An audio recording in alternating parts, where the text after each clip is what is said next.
Like, it's a constant ongoing process that you can take the same set to one room and you can tear the room apart and just have an incredible set for whatever reason, and take that same set with like a slightly different energy to a room that has a different energy the next night and just completely bomb.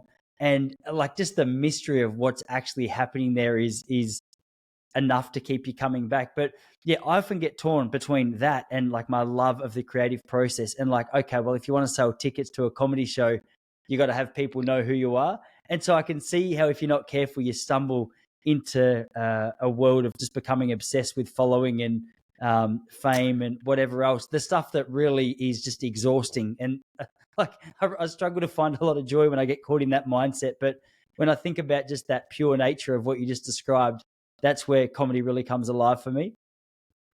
It is, and so like music, it's so therapeutic. It's therapeutic for us, and it's therapeutic for the people we're around. Um, you're always going to run up against, and some of the crowds you mentioned are out there in numbers of people who don't really get it. They don't understand. Um, and there's a variety of reasons for that. It's kind of the same in music, where people don't understand your song.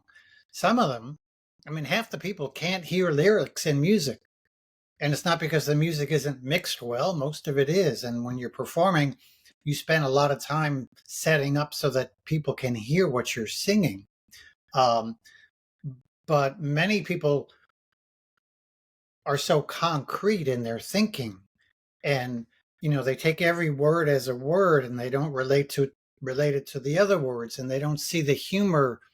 They don't see the expansion of the meaning of these terms, and a lot of it has to do with people being way too obsessive about this political correctness thing, which comes and goes.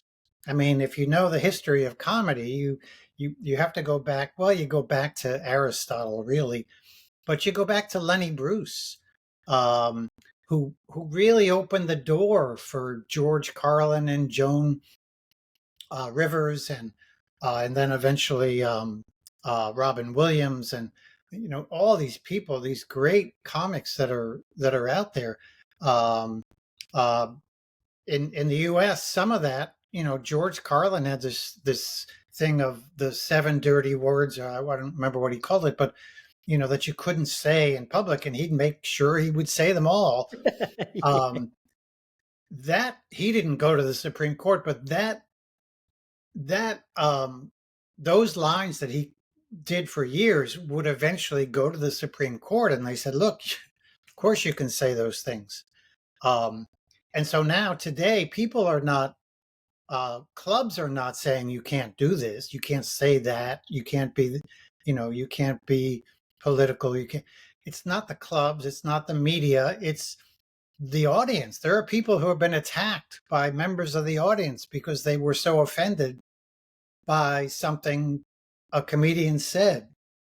And when I saw that video, it was like, I got to write a piece about this. So I came up with this little 5-minute thing about uh, political correctness and the stupidity of. I mean, this is there are some of us in the world that have you know free